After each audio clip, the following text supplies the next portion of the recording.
There's free speech, and then there's hate speech.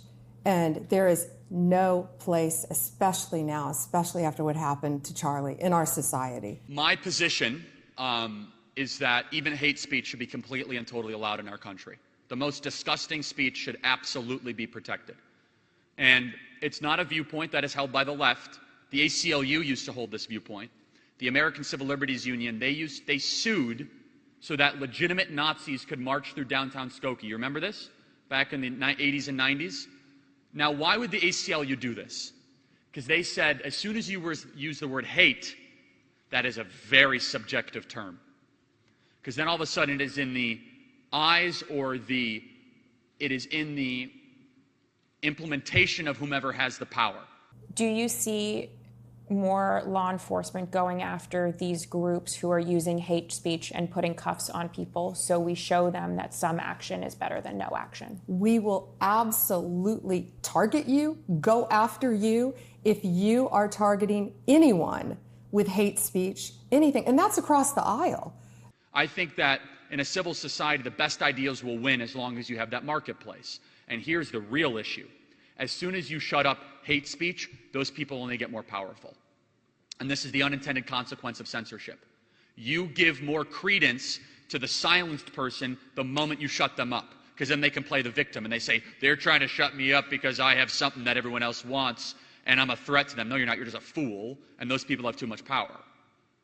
And so the minute that you start to enforce speech laws like they do in Europe, based on specific political opinions, regardless of how reprehensible they are, then you actually give credence to them. This is why in Germany, where they do not allow swastikas, they do not allow Nazi paraphernalia, their white nationalist awful movement is actually gaining traction because it has like a rebellious underbelly. No. Let me be very clear. Bring your bad ideas publicly so decent people can cross-examine you, so we can see who you are, we can talk to you, and convince the public otherwise. There's free speech, and then there's hate speech.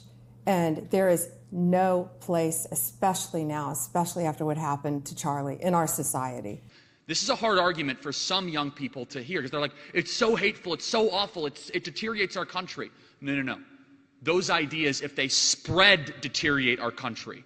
But good people will speak in opposition to them. And that's why I'm a big believer, I'm a free speech absolutist, through and through. I think that the utility of speech is what makes human beings different than any other type of being on the planet. Aristotle said we are the speaking beings, that our capacity to communicate is who we are. And I actually think it creates an active citizenry when bad people are allowed to speak.